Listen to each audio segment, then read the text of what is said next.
Hello everyone, আজ সকাল সকাল ব্রেকফাস্ট করে সামনেই যে গুরুদুয়ারা ছিল সেখানে একটু ঘুরে বেরিয়ে পড়লাম আমরা বাড়ি ফেরার উদ্দেশ্যে।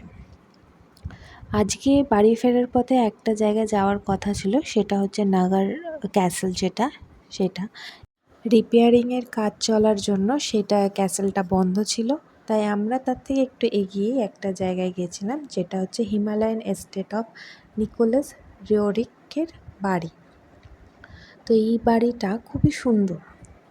এই যে গাছটা উঠে গেছে, এখানে পাতার থেকে ফুল বেশি দেখা যাচ্ছে।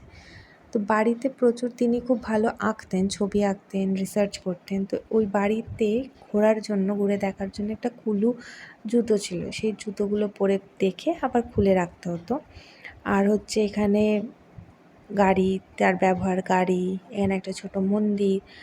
আর এই গাছটা যে কি সুন্দর উঠে গেছে, সেটা দেখলে দেখো কি সুন্দর উঠে গেছে, তাই না? এই জায়গা থেকে আরেকটু পাহাড়ে উপরে উঠে, মানে একটু ট্রেক করে উঠে গেলে তিনি যে রিসার্চ করতেন, ওই জায়গাটা, ওই বাড়িটা রয়েছে। ওখানে উঠতেই আমরা একটা আপেল গাছ দেখলাম, সেই গাছে প্রচুর ফুল হয়ে গেছে। তো এত কাছ থেকে আপেল গাছ দেখবো আর ফুলের ছবি তুলবো না, তা হয় না। এই জায়গাটা খুব সুন্দর, বৃষ্টি হওয়ার জন্য আরও সুন্দর লাগছিল। চারিদিক জঙ্গল, খুবই সুন্দর। তো যার বাড়ি বা যার রিসার্চের জায়গা দেখতে যাচ্ছি, তিনি ছিলেন একজন ফিলোসফার, একজন পেন্টার আর এক্সপ্লোরার ছিলেন।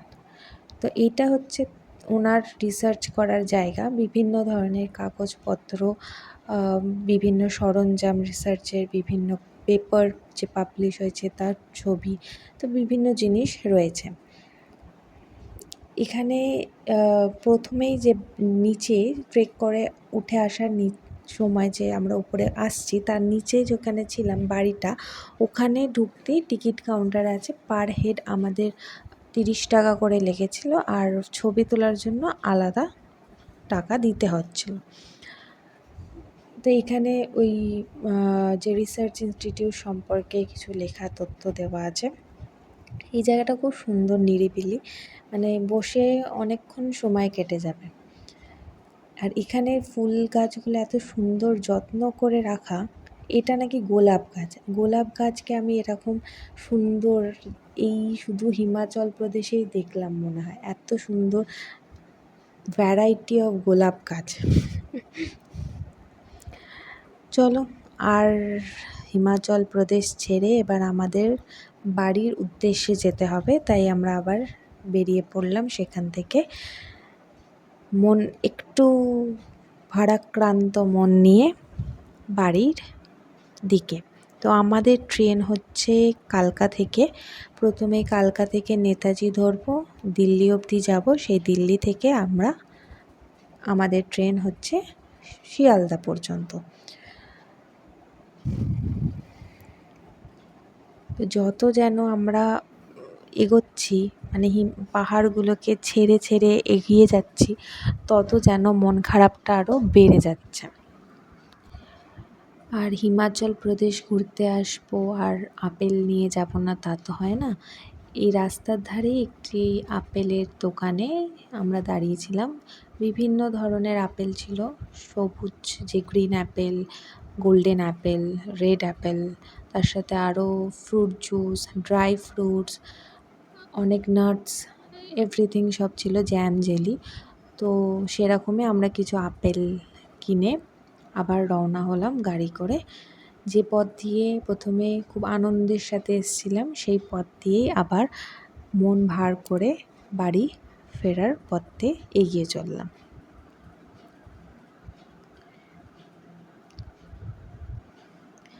রাস্তায় লাঞ্চ করে নিলাম একটা জায়গায়, সেখানে লাঞ্চ করে আমরা আবার অনেকটাই রাস্তা, যেহেতু অনেকক্ষণের রাস্তা, তো এতটা রাস্তা মানে ক্লান্তও হয়ে যাচ্ছিলাম একভাবে বসে। তো কিছুটা এগোলাম, কিছুটা ঘুমিয়ে পড়ছিলাম আমরা সবাই। তো মন খারাপ নিয়েই আমাদের কিন্তু এগিয়ে যেতে হলো। তো এগিয়ে যাচ্ছি আমরা বাড়ির উদ্দেশ্যে।